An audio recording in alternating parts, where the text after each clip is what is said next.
Hello hi എല്ലാവർക്കും പുതിയൊരു ക്ലാസ്സിലേക്ക് സ്വാഗതം. ഇന്ന് നമ്മൾ ജോഗ്രഫിയുമായിട്ട് ബന്ധപ്പെട്ട കുറച്ച് ഇമ്പോർട്ടൻ്റ് ആയിട്ടുള്ള ചോദ്യങ്ങളാണ് പഠിക്കുന്നത്. ഓക്കെ, അപ്പോൾ നമുക്ക് ആദ്യം പഠിക്കേണ്ടത് മേജർ പാസസ് ആണ്. ഓക്കെ, അതായത് ചുരങ്ങൾ. ഓക്കെ, അതിൻ്റെ മലയാളം പറയുകയാണെങ്കിൽ ചുരങ്ങൾ എന്ന് പറയും. ഓക്കെ, അപ്പോൾ ചുരങ്ങൾ പരീക്ഷയ്ക്ക് ചോദിക്കുന്നുണ്ട്. ഓക്കെ, ഇപ്പോൾ ഇന്ന പരീക്ഷയ്ക്കെന്നല്ല, എല്ലാ പരീക്ഷയ്ക്കും ചോദിക്കും പാസസ്, ചുരങ്ങൾ പരീക്ഷയ്ക്ക് ചോദ്യം. അതിന് കാരണം എന്താണ് എന്ന് ചോദിച്ചു കഴിഞ്ഞാൽ, ഏറ്റവും പ്രധാനപ്പെട്ട രണ്ട് സ്ഥലങ്ങളെ തമ്മിൽ ബന്ധിപ്പിക്കുന്ന ഒരു വഴിയാണ്, അല്ലെങ്കിൽ ഒരു ചുരം, അല്ലെങ്കിൽ ഒരു പാതയാണ് എന്തെന്ന് പറയുന്നത്, ഈ പറയുന്ന പാസസ് എന്ന് പറയുന്നത്. വളരെ പ്രധാനപ്പെട്ട രണ്ട് സ്ഥലങ്ങളെ തമ്മിൽ ബന്ധിപ്പിക്കുന്ന ഒരു വഴി, അത് തന്നെയാണ് എന്തെന്ന് പറയുന്നത് പാസസ് അല്ലെങ്കിൽ വേ എന്ന് പറയുന്നത്. ഓക്കെ, അപ്പോൾ നമുക്ക് ഇന്ത്യയിലെ മേജറായിട്ടുള്ള പാസസ് ഏതൊക്കെയാണ് നോക്കാം. ഓക്കെ, മേജറായിട്ടുള്ള പാസസ് ഏതൊക്കെയാണെന്ന് നമുക്ക് നോക്കാം. ഓക്കെ, അപ്പോൾ ഇതിൽ ആദ്യം നമ്മൾ പറയുന്നത് വളരെ ഇമ്പോർട്ടൻ്റ് ആയിട്ടുള്ള ഒരു പാസ്സാണ് കാരക്കോറം. ഓക്കെ, കാരക്കോറം. ഈ പറയുന്ന കാരക്കോറം ഉണ്ട് പരീക്ഷയ്ക്ക്, എല്ലാ പരീക്ഷയ്ക്കും ചോദിക്കുന്നുണ്ട് കാരക്കോറം. ഓക്കെ,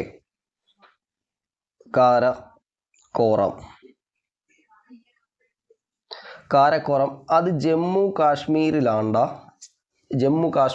എന്ത് ചെയ്യുന്നത്, സ്ഥിതി ചെയ്യുന്നത്. കാരക്കോറം പാസ് ജമ്മു കാശ്മീരിലാണ് സ്ഥിതി ചെയ്യുന്നത്. ഓക്കെ, പരീക്ഷയ്ക്ക് ചോദിക്കും, ഇമ്പോർട്ടൻ്റ് ആണ്. അടുത്ത അതുപോലെ മറ്റൊരു പാസ്സാണ് സോജില.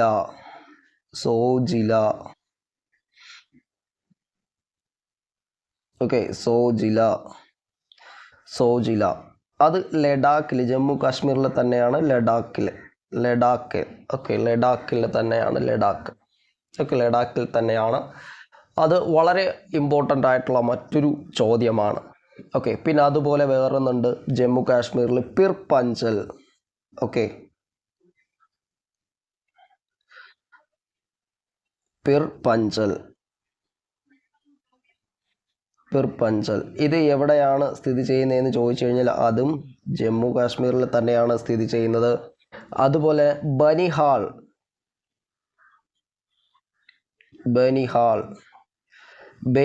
എവിടെ തന്നെയാണ് സ്ഥിതി ചെയ്യുന്നത്, ജമ്മു കാശ്മീരിൽ തന്നെയാണ് സ്ഥിതി ചെയ്യുന്നത്.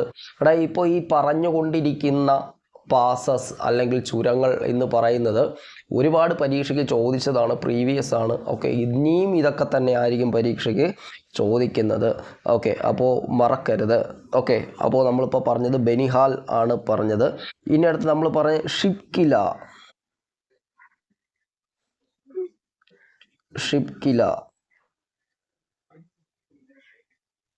ഓക്കെ, ഷിപ്കില. ഈ പറയുന്ന ഷിപ്കില എവിടെയാണ്? ഹിമാചൽ പ്രദേശിലാണ്. HP. ഓക്കെ, അല്ലെങ്കിൽ ഹിമാചൽ പ്രദേശിലാണ് എന്ത് ചെയ്യുന്നത്, ഈ പറയുന്ന ഷിപ്കില ചുരം ഉള്ളത്. പിന്നെ അതുപോലെ റോഹ്തങ്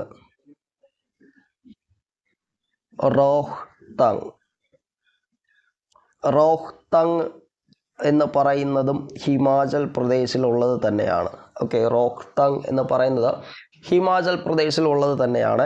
ഓക്കെ, അപ്പോൾ പിന്നീട് വേറെ ഇനി ഒരെണ്ണമുണ്ട്, അതിൻ്റെ പേരാണ് ബാരാലാച്ച. അതും എവിടെയാണ്? അതും ഹിമാചൽ പ്രദേശിൽ തന്നെയാണ്. ബാരാലാച്ച. ഓക്കെ, പിന്നെ അതുപോലെ ലിപ്പു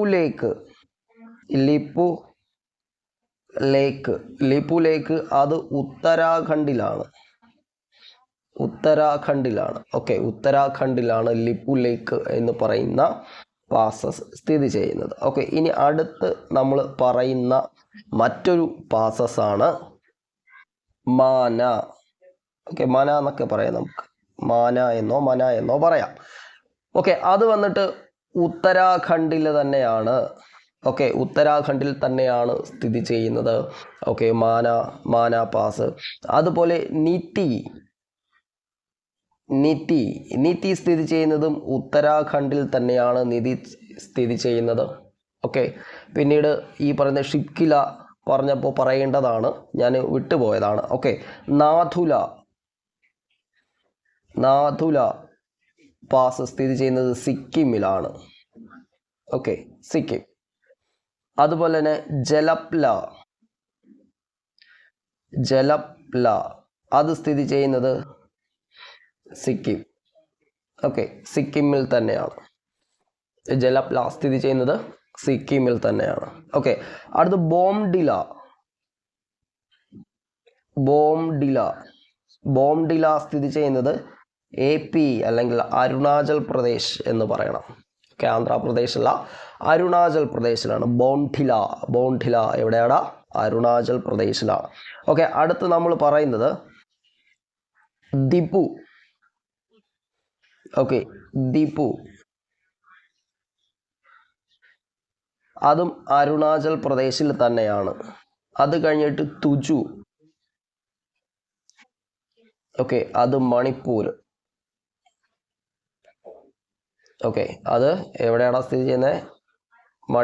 മണിപ്പൂരിലാണ് ഈ പറയുന്ന സാധനം സ്ഥിതി ചെയ്യുന്നത്. ഓക്കെ, തുജു എന്ന് പറയുന്നത് സ്ഥിതി ചെയ്യുന്നത്. ഓക്കെ, അപ്പോൾ ഇമ്പോർട്ടൻ്റ് ആയിട്ടുള്ള പാസസ് ആണ് നമ്മൾ ഇത്രയും നേരം പറഞ്ഞത്. ഓക്കെ, കാരക്കോറം പറഞ്ഞു, സോജില പറഞ്ഞു, പിർപ്പഞ്ചൽ പറഞ്ഞു, ബെനിഹാൽ പറഞ്ഞു, ഷിപ്കില പറഞ്ഞു, റോഹ്തങ് പറഞ്ഞു, ബാരാലാച്ച പറഞ്ഞു, ലിപു ലേക്ക് പറഞ്ഞു, അടുത്ത മാന്ന പറഞ്ഞു, നീതി പറഞ്ഞു, നാദുല പറഞ്ഞു, ജലപ്ല പറഞ്ഞു, ബോംഡില പറഞ്ഞു, ദിപ്പു ലേക്ക് അല്ലെങ്കിൽ ദിപ്പു പറഞ്ഞു.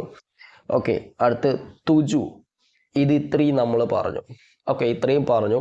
എടാ, ഇത് പല പരീക്ഷയ്ക്ക്, ഓക്കെ, പല പരീക്ഷയ്ക്ക് ഇപ്പോൾ SSC യുടെ ആയിക്കോട്ടെ, RRB ആയിക്കോട്ടെ, ഓക്കെ, എന്തിന് പറയുന്നു നമ്മുടെ PSCക്ക് വരെ ചോദിച്ചിട്ടുണ്ട്. കേരള PSCക്ക് വരെ ഇതിൽ നിന്നൊക്കെ ചോദ്യങ്ങൾ ചോദിച്ചിട്ടുണ്ട്. ഓക്കെ, അപ്പോൾ വളരെ ഒരു മത്സര പരീക്ഷയ്ക്ക് തയ്യാറെടുക്കുന്ന ഒരാൾ എന്ന ഒരു നിലയ്ക്ക് ഈ ചോദ്യങ്ങൾ അറിഞ്ഞിട്ട് പോവുക വളരെ ഇമ്പോർട്ടൻ്റ് ആണ്. ഇതുപോലെയുള്ള അടുത്തൊരു ചോദ്യമാണ് അല്ലെങ്കിൽ അടുത്തൊരു ചെറിയൊരു ടോപ്പിക്കാണ് ഇനി നമ്മൾ പറയാൻ പോകുന്നത്. ഓക്കെ, ഇതേപോലെ സെയിം ഇമ്പോർട്ടൻ്റ് വഹിക്കുന്ന ഒരു ടോപ്പിക്, അതിൻ്റെ പേരാണ് mountains, major mountains. Okay, major mountains.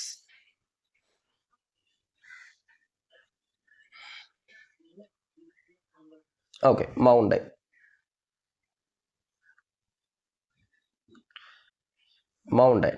Okay, mountains peak in India, അതാണ് ഈ ഒരു ടോപ്പിക് എന്ന് പറയുന്നത്. അതിൽ ഏറ്റവും കൂടുതൽ ഹൈറ്റ് ആയിരിക്കും പരീക്ഷയ്ക്ക് ചോദിക്കാം. ഓക്കെ, ഹൈറ്റുകൾ പരീക്ഷയ്ക്ക് വളരെയധികം ഇമ്പോർട്ടൻ്റ് വഹിക്കുന്ന ഒന്നാണ് ഹൈറ്റുകൾ. ഓക്കെ, ശരി. അപ്പോൾ നമുക്ക് ആദ്യം പറയേണ്ടത് ഗോഡ്വിൻ ഓസ്റ്റിൻ. ഓക്കെ, അല്ലെങ്കിൽ മൗണ്ട് K2 എന്നൊക്കെ നമുക്ക് പറയാം. ഗോഡ്വിൻ ഓസ്റ്റിൻ അല്ലെങ്കിൽ മൗണ്ട് K2 എന്നൊക്കെ പറയാം. ഓക്കേടാ, അത് 8-6-11 നിങ്ങൾക്ക് 8611 ഇങ്ങനെ പഠിക്കാൻ പാടാണ് എങ്കിൽ സ്പ്ലിറ്റ് ചെയ്ത് പഠിക്കുക. 8-6-11 അല്ലെങ്കിൽ 86-11 എന്ന് പഠിക്കാം. ഓക്കെ, ഓക്കേടാ. അടുത്ത് നമ്മൾ പറയുന്നത് കാഞ്ചൻജംഗ.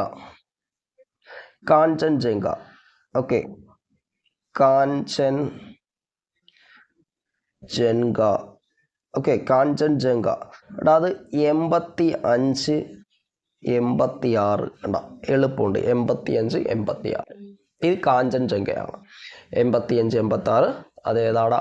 കാഞ്ചൻജംഗയാണ്, മറക്കരുത്. ഓക്കെ, ഇനി അടുത്ത് നംഗപർവ്വതമുണ്ട്.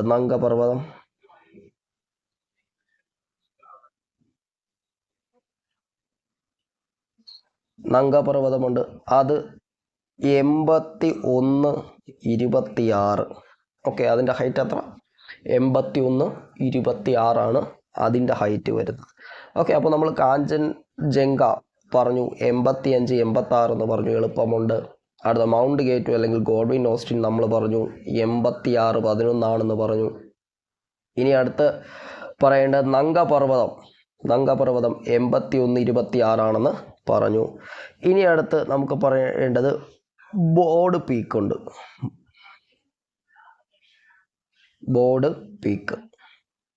എടാ, ഇതിൻ്റെ ഹൈറ്റ് എന്ന് പറയുന്നത് 80-51 ഓക്കെ 80, 51. ഇത് നിങ്ങൾക്ക് ഏറ്റവും പ്രധാനപ്പെട്ടത് ഈ മൂന്നെണ്ണമാണ് പഠിക്കാതിരിക്കരുത്.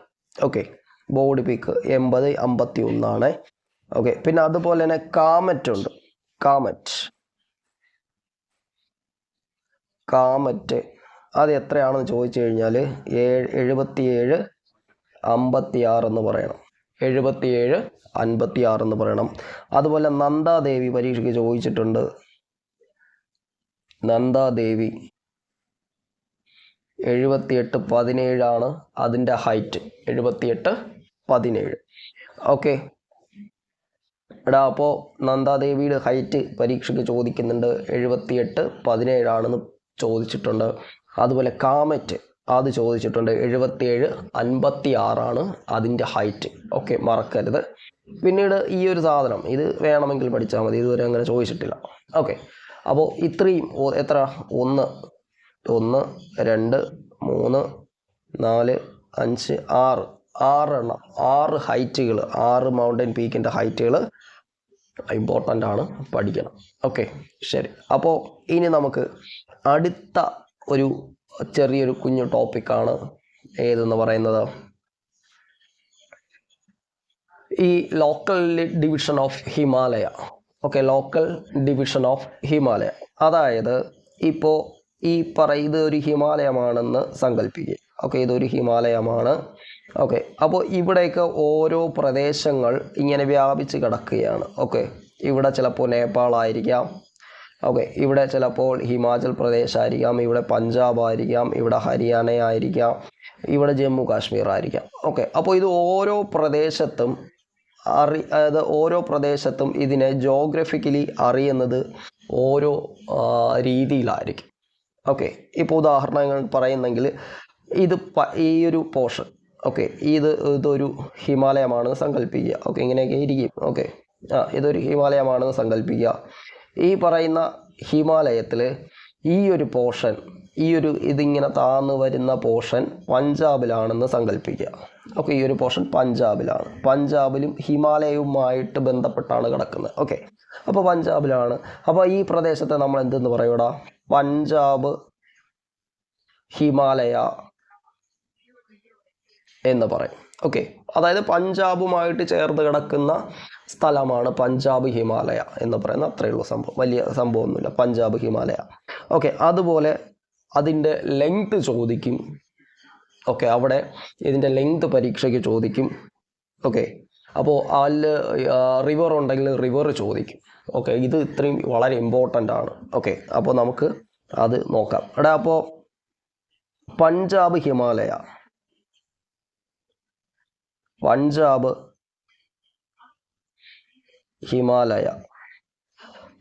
ഹിമാലയയുടെ ലെങ്ത് എന്ന് പറയുന്നത് 560 കിലോമീറ്റർ ആണ്.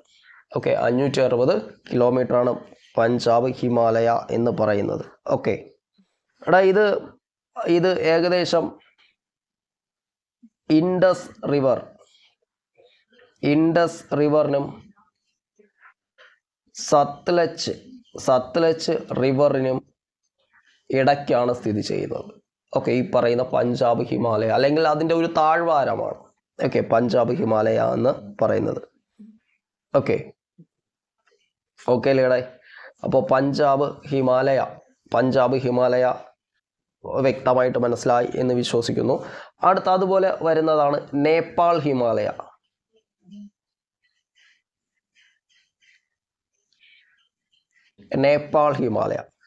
അതിൻ്റെ ലെങ്ത് ഏകദേശം 800 കിലോമീറ്റർ ആണ്. 800 കിലോമീറ്റർ ആണ് Nepal Himalaya. Okay, 800 kilometre Nepal Himalaya. Okay, അത് ടീസ്റ്റ റിവറാണ് അതിൻ്റെ പരിസരത്തുള്ളത്. ടീസ്റ്റ റിവർ. ഓക്കെ, ഏറ്റവും വേഗത കൂടിയ, ഏറ്റവും അപകടകാരിയായിട്ടുള്ള റിവറാണ് ടീസ്റ്റ റിവർ. ഓക്കെ, ഇത് ടീസ്റ്റ റിവറിൻ്റെ ബാങ്ക് അല്ലെങ്കിൽ തീരത്താണ് ഈ പറയുന്ന നേപ്പാൾ ഹിമാലയ സ്ഥിതി ചെയ്യുന്നത്. ഓക്കെ അല്ലേ? അടുത്ത ആസാം ഹിമാലയ.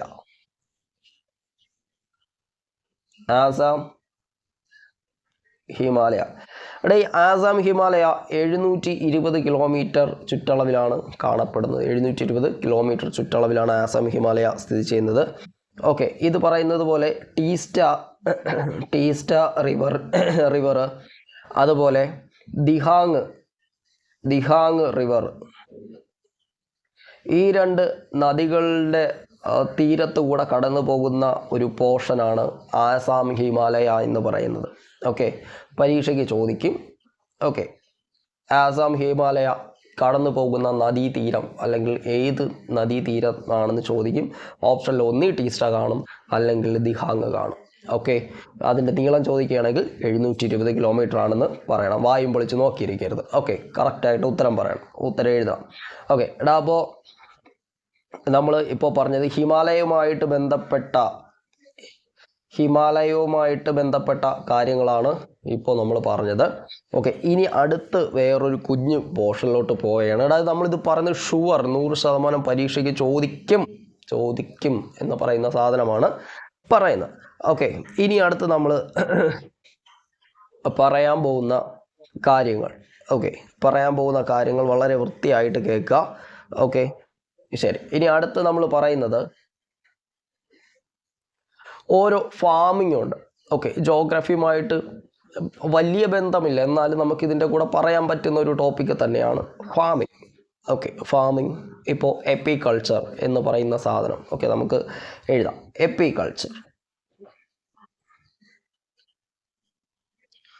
എപ്പികൾച്ചർ എന്ന് പറയുന്നത് ബീ കീപ്പിംഗ് എന്ന് പറഞ്ഞ തേനീച്ച വളർത്തൽ. ഓക്കെ, എന്ന് പറഞ്ഞ തേനീച്ച വളർത്തൽ. ഓക്കെ, ഇതിനെ നമുക്ക് നമ്മൾ ഈ പറയുമല്ലോടാ, നമ്മൾ ഈ നാട്ടിലൊക്കെ ഈ തേനീച്ച വളർത്തുന്ന കൃഷി ഉണ്ടല്ലോ, അതിനെയാണ് എപ്പികൾച്ചർ എന്ന് പറയുന്നത്. ഓക്കെ, എപ്പികൾച്ചർ കഴിഞ്ഞ ജി ഡിക്ക് ചോദിച്ചതാണ് കേട്ടോ. ശരി. പിന്നെ അതുപോലെ നമ്മളെ വീട്ടിൽ മീനൊക്കെ നമ്മൾ വളർത്തും ഇല്ലേ? അപ്പോൾ അതിനെ നമ്മൾ എന്തെന്ന് പറയണം? പിസികൾച്ചർ എന്ന് പറയണം. ഓക്കെ, പിസികൾച്ചർ അത് ഫിഷാണ്. ഓക്കെ, ഫിഷ് ഫാമിംഗ്, അതാണ് പിസികൾച്ചർ എന്ന് പറയുന്നത്. ഇനി നമ്മുടെ വീട്ടിൽ പൂക്കളുടെ കൃഷി ഉണ്ട് എന്ന് കരുതുക. പൂക്കളുടെ കൃഷി നമുക്ക് ഓണം ഒക്കെ വരികയാണ്. മിക്ക സ്ഥലങ്ങളിലും കുടുംബശ്രീയുടെ ഒക്കെ നേതൃത്വത്തിൽ എന്ത് ചെയ്യുന്നുണ്ട്? പൂക്കൃഷി നടത്തുന്നുണ്ട്. നമ്മുടെ ഇവിടെയൊക്കെ ഉണ്ട്, എന്തിനെന്ന് അറിയത്തില്ല, ഒരാവശ്യമില്ല. ഓക്കെ, എന്ത് കഴിഞ്ഞാലും പൂക്കൃഷി നടത്തുന്നുണ്ട്. അപ്പോൾ അതിനെ നമുക്ക് എന്തെന്ന് പറയാം? പൂക്കൃഷി നടത്തുന്നതിനെ ഫ്ലോറികൾച്ചർ. ഓക്കെ, അതിനെ ഫ്ലവർ, അത് പെട്ടെന്ന് കിട്ടും. ഓക്കെ, പെട്ടെന്ന് കിട്ടും. ഫ്ലോറികൾച്ചർ എന്ന് പറയുന്നത് പൂവുമായിട്ട് അല്ലെങ്കിൽ പൂക്കൃഷിയുമായിട്ട് ബന്ധപ്പെട്ടതാണ്. അതുപോലെയാണ് ഗ്രേപ്സ്, വിറ്റികൾച്ചർ, ഗ്രേപ്സ്. ഓക്കെ, എടാ നിങ്ങളൊന്ന് ആലോചിച്ച് നോക്കും. നമുക്ക് നമ്മുടെ വീട്ടിൽ കുറേ ഗ്രേപ്സ് ഉണ്ടെന്ന് കരുതുക. നമ്മൾ എന്ത് ചെയ്യൂടാ? നമ്മൾ പറിച്ച് കഴിക്കുമോ? ഇല്ല, നമ്മൾ കഴിക്കുകയും ചെയ്യും, അത് വേറെ കാര്യം. കഴിക്കുകയും ചെയ്യും. പിന്നീട് നമ്മൾ എന്ത് ചെയ്യൂടാ? അത് നമ്മൾ വിൽക്കും ഇല്ലേ? അതാണ് ഇവിടെ പറഞ്ഞിരിക്കുന്ന ഗ്രേപ്സ്. വിറ്റികൾച്ചർ, വിൽക്കും. എന്ത് ചെയ്യും? അതിനെ നമ്മൾ വിൽക്കും. അപ്പോൾ നമ്മൾ അതിനെ എന്തെന്ന് പറയുന്നു? Viticulture. Okay, grapes, viticulture. Okay, അടുത്ത് ഇനി നമുക്ക് പറയുന്നതാണ് വെർമി കൾച്ചർ. ഈ പറയുന്ന വെർമി കൾച്ചർ എന്തുമായിട്ട് ബന്ധപ്പെട്ടിരിക്കുന്നു ചോദിച്ചു കഴിഞ്ഞാൽ എർത്ത്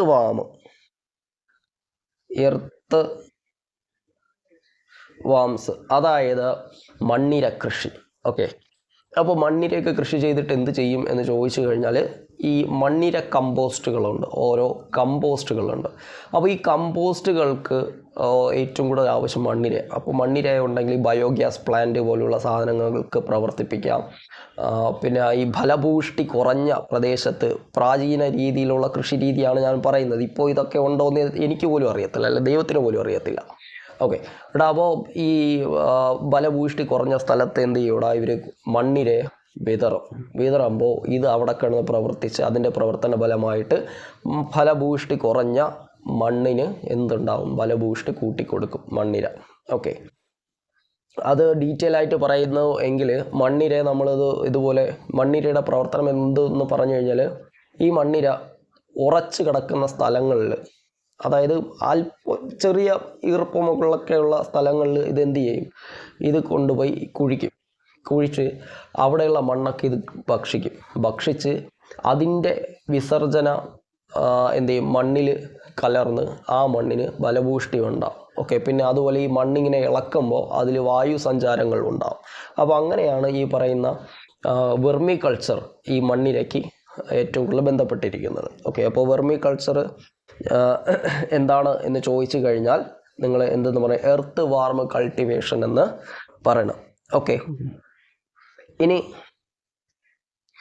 പോമോളജി. എന്തോടാ പോമോളജി? അത് ഫ്രൂട്ട്സ്. ഓക്കെ, ഫ്രൂട്ട്സ് കൃഷിയാണ് പോമോളജി. ഓക്കെ, പോമോളജി എന്ന് പറയുന്നത് ഫ്രൂട്ട് കൃഷിയാണ്. അടുത്ത ഒലേറി കൾച്ചർ. അത് വെജിറ്റബിൾസാണ്.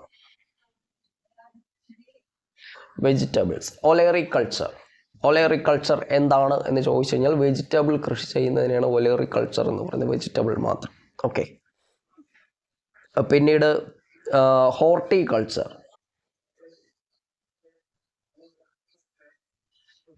ഹോർട്ടികൾച്ചർ എന്ന് പറഞ്ഞു കഴിഞ്ഞാൽ ഗാർഡൻ. ഓക്കെ, നമ്മൾ ഈ പുൽത്തകിടുകൾ, പല നിറത്തിലുള്ള പല പൂക്കൾ വിരിയുന്ന അല്ലെങ്കിൽ പല കുഞ്ഞു ചെടികളുണ്ടല്ലോ, നമ്മൾ അതിനെയാണ് എന്തെന്ന് ഹോർട്ടികൾച്ചർ എന്ന് പറയുന്നത്, ഗാർഡൻ കൾട്ടിവേഷൻ. നമ്മൾ ഈ പറയുന്ന ഈ പുൽത്തകിടുകൾ പോലെയുള്ള പുല്ലുകളൊക്കെ ഉണ്ടല്ലോ, അങ്ങനെയൊക്കെയുള്ള സംഭവത്തിനെയാണ് എന്തെന്ന് പറയുന്നത്, അങ്ങനെയുള്ള സംഭവം കൃഷി ചെയ്യുന്നതിനെയാണ് എന്തെന്ന് പറയുന്നത്, ഹോർട്ടികൾച്ചർ എന്ന് പറയുന്നത്. ഓക്കെ, അപ്പോൾ അത് മറക്കരുതേ. ഓക്കെ, ഹോർട്ടികൾച്ചർ എന്ന് പറയുന്നത്. ഇനി അടുത്ത് ഒരു ഇമ്പോർട്ടൻ്റ് ആയിട്ടുള്ളൊരു സംഭവമാണ് ഹൈഡ്രോഫോണിക്സ്.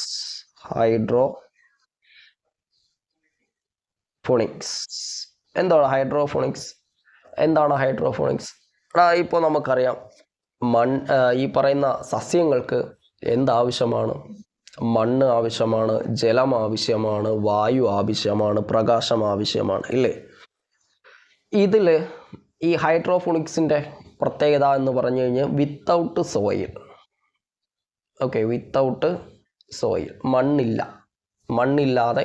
ഓക്കെ, പിന്നെ അങ്ങനെ കെട്ടി തൂക്കിയിട്ട് വളർത്തുമെന്ന് ചോദിക്കാം. മണ്ണില്ലാതെ എന്ത് ചെയ്യും, വളർത്തുന്ന രീതിയാണ്, ജലത്തിൽ നിർത്തി വളർത്തുന്ന രീതിയാണ് ഹൈഡ്രോഫോണിക്സ് എന്ന് പറയുന്നത്. നിങ്ങളൊന്ന് ആലോചിക്കുക, ഹൈഡ്ര എന്ന് പറയുന്ന സാധനം വെള്ളത്തിലല്ലേ കിടക്കുക. ഓക്കെ, അപ്പോൾ കറക്റ്റായി. അപ്പോൾ ഹൈഡ്രോഫോണിക്സ് എന്ന് പറയുന്നത് വിത്തൗട്ട് സോയിൽ. ഓക്കെ, അതായത് ഈ ചെടികൾ അല്ലെങ്കിൽ സസ്യങ്ങൾ കൾട്ടിവേഷൻ ചെയ്യുന്നത് വിത്തൗട്ട് സോയിൽ. ഓക്കെ, അതിനെ നമ്മൾ ജലത്തിൽ നിർത്തി കൾട്ടിവേഷൻ ചെയ്യുന്നതിനെയാണ് എന്തെന്ന് പറയുന്നത്, ഈ പറയുന്ന ഹൈഡ്രോഫോണിക്സ് എന്ന് പറയുന്നത്. ഓക്കെ, അപ്പോൾ ഇനി അടുത്ത് പറയാൻ പോകുന്നത് വളരെ ഇമ്പോർട്ടൻ്റ് ആണ്. ഇതും ഒരുപാട് SSC പരീക്ഷകൾക്കും RRB പരീക്ഷകൾക്കും എന്തിനു പറയുന്നു, നമ്മളുടെ PSC പരീക്ഷയ്ക്കൊക്കെ വരെ പണ്ടൊക്കെ PSCക്കൊക്കെ പണ്ട് ചോദിക്കുമായിരുന്നു, ഇപ്പോൾ വലുതായിട്ടില്ല. ഓക്കെ, ഇത് ഈ പറയുന്ന SSC RRB പരീക്ഷയ്ക്ക് നിരന്തരം ചോദിക്കുന്ന ചോദ്യങ്ങളാണ് ഈ നമ്മൾ ഇപ്പോൾ പറഞ്ഞത്. ഓക്കെ, ഇനി അടുത്ത് പറയാൻ പോകുന്നത് ക്രോപ്സ്. ഓക്കെ, അല്ലെങ്കിൽ വിളകൾ എന്ന് നമുക്ക് പറയാം. ക്രോപ്സ് പരീക്ഷയ്ക്ക് ചോദിക്കുന്ന വളരെ ഇമ്പോർട്ടൻ്റ് ആയിട്ടുള്ള 5 സ്റ്റാർ ചോദ്യങ്ങൾ അല്ലെങ്കിൽ 5 സ്റ്റാർ ടോപ്പിക്കുകളിൽ നിന്ന് ഒരു എണ്ണമാണ് നമ്മളിപ്പോൾ പറയാൻ പോകുന്നത്. ഓക്കെ, ഒന്ന് പാഡി എന്ന് പറയുന്ന സാധനം എന്താണ് എന്ന് ചോദിച്ചു കഴിഞ്ഞാൽ നമുക്കെല്ലാവർക്കും അറിയാം, നെല്ല് ആണ്. ഓക്കെ, നെല്ല് ആണ്. ഇതിൻ്റെ ഒറിജിൻ എവിടെയാണ് അല്ലെങ്കിൽ ഇതിൻ്റെ ഉത്ഭവം എവിടെയാണ് എന്ന് ചോദിച്ചു കഴിഞ്ഞാൽ ഇന്ത്യയിലാണ്. India and Indonesia. ഓക്കെ, അപ്പോൾ ഇന്ത്യയിൽ തുടങ്ങുന്ന 2 രാജ്യങ്ങൾ, ഒന്ന് ഇന്ത്യയും ഇൻഡോനേഷ്യയും. ഓക്കെ, നിങ്ങളൊന്ന് ആലോചിക്കുക, ഇന്ത്യയിലുള്ളവർക്കും ഇൻഡോനേഷ്യയിലുള്ളവർക്കും പേടി അല്പം കൂടുതലാണ്. ഇങ്ങനെ ആലോചിച്ചാൽ കിട്ടും. ഓക്കെ, അപ്പോൾ പേടി ഉള്ള രാജ്യങ്ങൾ ഏതൊക്കെ? ഇന്ത്യയും ഇൻഡോനേഷ്യയും. ഓക്കെ, ഇങ്ങനെ ആലോചിച്ചാൽ നമുക്ക് 1 മാർക്ക് കിട്ടുക. അതാണ് നമ്മുടെ ഇത്, അല്ലാതെ നമ്മൾ വേറെ ഒന്നും നോക്കിയിട്ട് കാര്യമല്ല. ഓക്കെ, നമുക്ക് 1 മാർക്ക് കിട്ടാനുള്ള വകുപ്പ് നമ്മൾ നോക്കിയെടുക്കുക. ഓക്കെ, അപ്പോൾ പാഡി എന്ന് പറയുന്ന നെല്ല്, അതിൻ്റെ ഒറിജിൻ എവിടെയാണ്? ഇന്ത്യയിലും ഇൻഡോനേഷ്യയിലുമാണ്. ഓക്കെ, ഇനി ബാർലി ചൈന. ഓക്കെ, ഇവിടെ ബാർലി ആണെങ്കിൽ ചൈനയിലാണ്. നിങ്ങൾ ബാർലി കണ്ടിട്ടുണ്ടോ? ഏകദേശം അരിയെ പോലെയൊക്കെ ഇരിക്കും. ചില ഇതുണ്ട്, എനിക്ക് തോന്നുന്നു ചുവന്ന ടൈപ്പും ഉണ്ട് വെള്ളയും ഉണ്ട് എന്ന് തോന്നുന്നു. ഞാൻ ചുവപ്പാണ് കണ്ടിട്ടുള്ളത്. ഇവിടെ ഈ പറയുന്ന ബാർലി നമുക്ക് വെള്ളത്തിലിട്ട് കുടിക്കാം ഇല്ലേ? പിന്നെ അല്ലാതെ ഔഷധങ്ങൾക്ക് ഉപയോഗിക്കുന്ന ആൾക്കാരുണ്ട്, കഴിക്കുന്ന ആൾക്കാരുണ്ട്. ഓക്കെ, എടാ അപ്പോൾ ഈ ബാർലിയുടെ ഉത്ഭവം എവിടെയാണ് എന്ന് ചോദിച്ചു കഴിഞ്ഞാൽ ചൈനയിൽ. ഓക്കെ, ചൈനയിലാണ് ബാർലി. അപ്പോൾ അത് മറക്കരുത്, barley. Bruce Lee. Okay, Bruce Lee, barley, അവസാനം ലീ വരുന്നതെല്ലാം ഡോങ്ലി.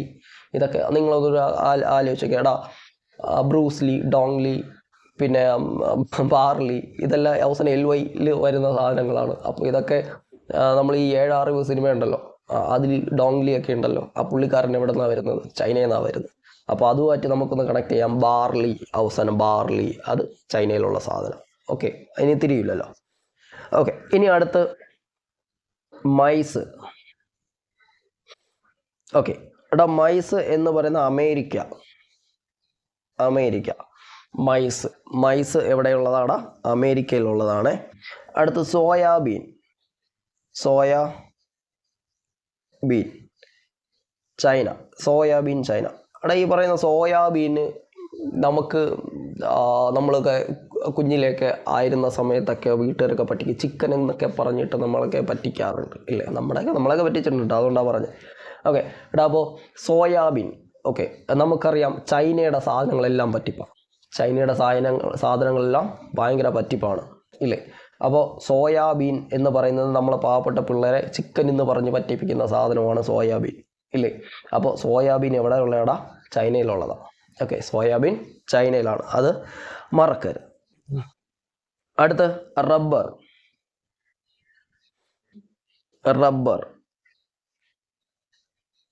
റബ്ബർ വന്നിട്ട് ബ്രസീലാണ്. റബ്ബറിൻ്റെ ജന്മദേശം ബ്രസീല്. അടുത്ത് ടീ, ഇന്ത്യ. ഓക്കെ, ഇന്ത്യയിലാണ് ഏറ്റവും കൂടുതൽ തേയില ഉൽപ്പാദിപ്പിക്കുന്ന രാജ്യം ഇന്ത്യയിലാണ്. പിന്നെ അതുപോലെ ഗുവ, പേരയ്ക്ക. എടാ ഗുവ ഏറ്റവും കൂടുതൽ അമേരിക്കയിലാണ് കേട്ടോ, അമേരിക്ക. ഓക്കെ, എടാ നമ്മളിവിടേക്കുള്ള പേരയ്ക്കാണെങ്കിൽ ഇത്രയുള്ള ചെറി പിടിച്ച പേരയ്ക്ക ഉള്ളത്. ബാക്കിയൊക്കെ എല്ലാം വിയറ്റ്നാം, തായ്ലൻഡ് പേരയ്ക്കൊക്കെ നിങ്ങൾ കാണണം, നല്ല വലിയ പേരയ്ക്ക. ഓക്കെ, അപ്പോൾ ഈ ഗുവ എന്ന് പറയുന്നത് എവിടെയുള്ളതാടാ? അമേരിക്കയിലുള്ളതാണ്, മറക്കരുത് കേട്ടോ, അമേരിക്കയിലുള്ളതാണ്. അടുത്ത് ടൊമാറ്റോ, മെക്സിക്കോ. ഓക്കെ, മെക്സിക്കോയിൽ ഉള്ള സാധനമാണ് ടൊമാറ്റോ, മെക്സിക്കോ. ഓക്കെ, അടുത്ത് ബജ്ര,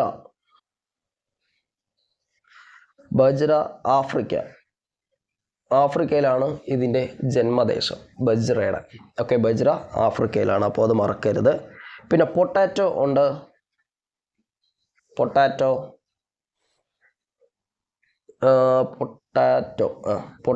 അത് പെറു എന്ന് പറയാം. എടാ രണ്ടിലും പി ഉണ്ട്, പൊട്ടാറ്റോ പെറു. ഓക്കെ, രണ്ടിലും പി ഉണ്ട്, അതാ നമുക്ക് അങ്ങനെ എടുക്കാം. ഓക്കെ, ഷുഗർ കെയിൻ, കരിമ്പ്. ഇന്ത്യ. എടാ ഇന്ത്യയിലുള്ളവർക്ക് ഏറ്റവും കൂടുതൽ ഷുഗർ ഉള്ളത്.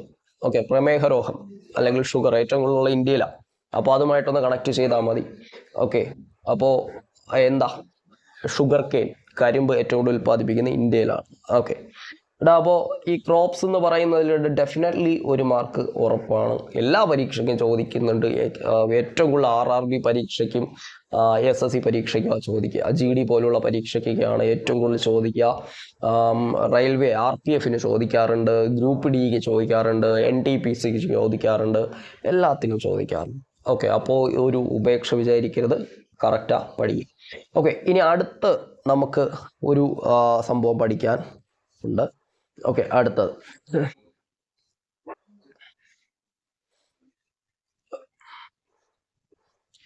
ഓക്കെ. എടാ അപ്പോൾ നമ്മൾ എവിടെ നിന്നാ പറഞ്ഞ ടി എടാ അത് ടി എന്ന് പറയുന്നത് ഇന്ത്യയിലാണ് ജന്മദേശം, അത് മറക്കരുത് കേട്ടോ, മറക്കരുത്. ഓക്കെ, ഇനി അടുത്ത് നമ്മൾ പറയാൻ പോകുന്നത് വളരെ ഇമ്പോർട്ടൻ്റ് ആയിട്ടുള്ള അടുത്ത ഒരു സംഭവം. ഓക്കെ, എല്ലാ പരീക്ഷയ്ക്കും ചോദിക്കാറുണ്ട്. ഓക്കെ, എല്ലാ പരീക്ഷയ്ക്കും ചോദിക്കാറുണ്ട്. മിനറൽസ് ആണ് നമ്മൾ ഇനി അടുത്ത് പറയാൻ പോകുന്നത്. മിനറൽസ്. Okay, minerals. ഈ പറയുന്ന മിനറൽസ്, ഉദാഹരണത്തിന് ഒരു ഗോൾഡ് നമുക്ക് പറയാം. ഗോൾഡ്, ഏറ്റവും കൂടുതൽ ഗോൾഡ് നമുക്ക് എടുക്കുന്നത് ഈ പറയുന്ന കർണാടക സ്റ്റേറ്റിൽ നിന്ന്. കർണാടക. ഓക്കെ, ഇന്ത്യയിൽ കർണാടക. ഓക്കെ, അതിൽ ഒന്ന് കോളാറുണ്ട്. കോളർ അറിയാവോ? മറ്റേ KGF ton ton ton ton, അത് ഒന്ന് കോളാർ. പിന്നീട് ഒന്നുണ്ട് ഊട്ടി. ഓക്കെ, ഊട്ടി. പിന്നെ ഒന്ന് ഹട്ടി. ഈ സ്ഥലങ്ങളിലൊക്കെയാണ് ഏറ്റവും കൂടുതൽ സ്വർണം ഉൽപ്പാദിപ്പിക്കുന്നത്. ഓക്കെ, സ്വർണം ഉൽപ്പാദിപ്പിക്കുന്നത്. പിന്നെ വേറെ ഉണ്ട്, ഇഷ്ടം പോലെ ഉണ്ട്. നമുക്ക് ഒരു 7-8 ഉണ്ട്. നമുക്ക് ഏറ്റവും പ്രധാനപ്പെട്ട സാധനങ്ങൾ ഇത് ഇത്രയാണ്. ഓക്കെ, അപ്പോൾ അത് പഠിക്കാം. ഇനി അടുത്ത് ഡയമണ്ട് ഉണ്ട്, വജ്രം.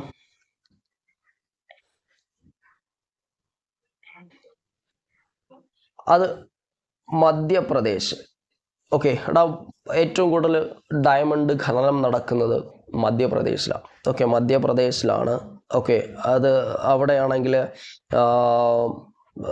ഏറ്റവും കൂടുതൽ നമ്മൾ ഈ സ്വർണ്ണഖനി എന്നൊക്കെ പറയില്ലേ, അതുപോലെ ഏറ്റവും കൂടുതൽ ഡയമണ്ട് ഡയമണ്ട് കുഴിച്ചെടുക്കുന്നത് ഈ സ്ഥലത്താണ്. ഓക്കെ, അടുത്ത് സിങ്ക്. ഓക്കെ, സിങ്ക് എന്ന് പറയുന്നത് രാജസ്ഥാൻ, ഒഡീഷ, ജമ്മു കാശ്മീർ. ഓക്കെ, ഈ സ്ഥലങ്ങളിലാണ് സിങ്ക് ഏറ്റവും കൂടുതൽ കാണുക.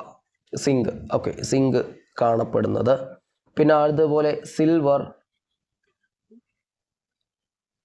സിൽവർ ആണെങ്കിൽ അതും രാജസ്ഥാനിലുണ്ട്. പിന്നെ കർണാടകയിലുണ്ട്. ജാർഖണ്ഡ്. ഓക്കെ, ജാർഖണ്ഡ്. ഓക്കെ, അപ്പോൾ ഇത്രയും വളരെ ഇമ്പോർട്ടൻ്റ് ആയിട്ടുള്ളതാണ് സിൽവർ, സിങ്ക്, ഡയമണ്ട്, ഗോൾഡ്. അടുത്ത് മാംഗനീസ്.